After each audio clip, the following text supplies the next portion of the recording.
Assalamualaikum warahmatullahi wabarakatuh, dan salam sejahtera untuk kita semua. Sepeda terbaik adalah sepeda yang kamu miliki saat ini. Kutipan ini diadaptasi dari senior saya di kampus, seorang maestro fotografi Indonesia, Bang Arbain Rambe. Kamera terbaik adalah kamera yang Anda punyai saat ini. Dalam dunia persepedaan, sepeda hanyalah sebuah alat. Sehebat apapun sepedamu, secanggih apapun drivetrain yang terpasang, hanya akan bermakna bila ditunjang oleh kemampuan bersepeda yang baik.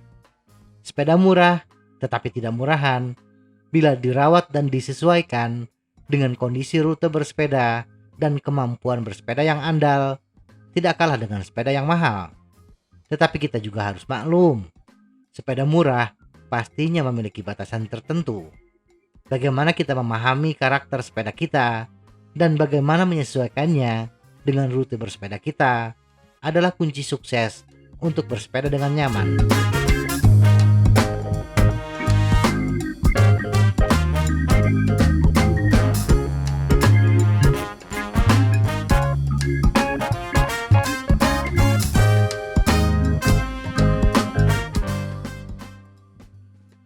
Bobot. Bagaimanapun, sepeda yang murah biasanya terbuat dari bahan high-ten atau baja atau aluminium. Tetapi tidak semua sepeda berbahan baja dan aluminium murah. Sepeda Surly dengan bahan baja kromoli atau sepeda dengan bahan aluminium seri 7 adalah perkecualian dari sepeda murah. Sepeda dengan bahan baja dan aluminium memiliki bobot yang lebih berat dibandingkan sepeda karbon dan titanium. Sepeda yang paling ringan yang diizinkan oleh UCI adalah 6,8 kg dan sepeda federal saya beratnya 17 kg. Memang akan terasa perbedaannya bila kecepatan sepeda rendah. Tetapi semakin cepat sepeda, persentase perbedaan kebutuhan power akan semakin mengecil bila di jalan datar. Tetapi ketika menghadapi tanjakan, karena rata-rata kecepatan rendah, maka hampir bisa dikatakan bobot total naik 2 kg akan menambah kebutuhan power sebesar 2,5% untuk semua kecepatan yang mungkin ditanjakan. Jadi, sepeda murah dengan bobot yang berat lebih cocok digunakan di jalan datar dengan kecepatan rata-rata di atas 20 km per jam. Semakin cepat, semakin mengecil perbedaannya dengan sepeda mahal atau bobot ringan. Gear ratio. Sepeda murah biasanya dilengkapi dengan drivetrain level entry 7-8 speed dengan rentang giri yang sempit 12-32 T, paling besar 11-36 T, dan crankset 22-36 T.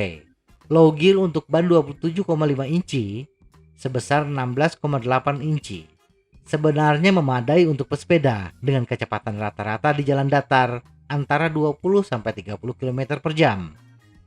Bila pesepeda mampu mempertahankan kecepatan rata-rata 25 km per jam, rata-rata power 95-100 watt, maka dia akan mampu menghadapi tanjakan sampai gradien 10% dengan nyaman. Permasalahannya, drivetrain level entry akan terasa berderak ketika perpindahan gigi, karena kaset level entry tidak menerapkan teknologi Hyperglide Plus, sehingga membutuhkan waktu yang lebih lama dan agak kasar ketika berpindah gigi.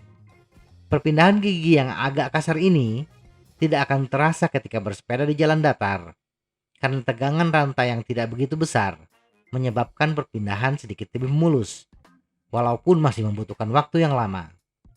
Bila sepeda sering menghadapi rute tanjakan, tingkatkan teknik shifting yang bagus agar tidak terkendala ketika melakukan perpindahan gigi.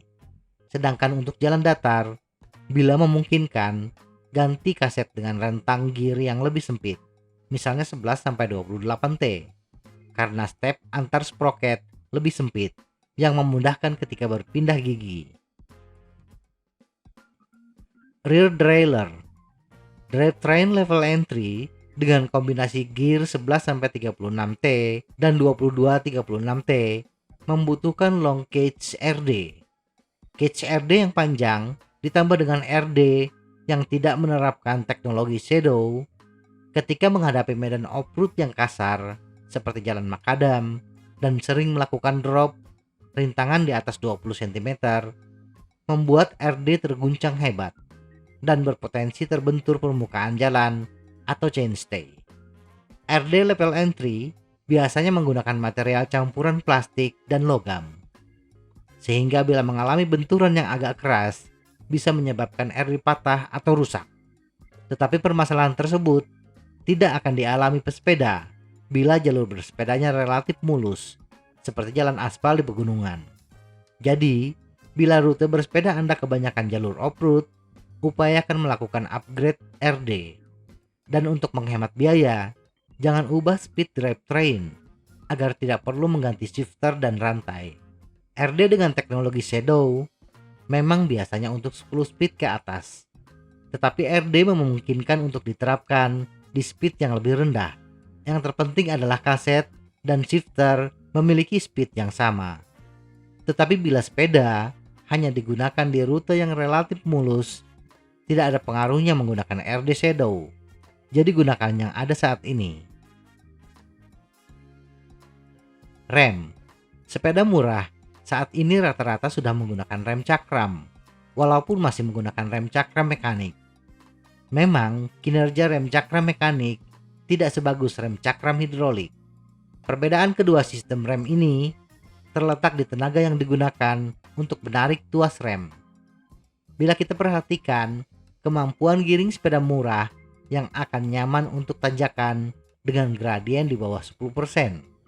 Itu artinya kita akan menghadapi turunan yang tidak begitu curam. Turunan sedang ini, rem cakram mekanik cukup andal. Bila menghadapi turunan yang panjang, posisikan duduk pesepeda lebih ke belakang dengan sadal yang rendah. Ini akan membantu menurunkan laju sepeda. Upayakan menggunakan kanvas rem yang bagus bila rute bersepeda kebanyakan turunan panjang. Sedangkan untuk rute datar, tidak ada masalah sama sekali. Bahkan cukup dengan menggunakan V-brake.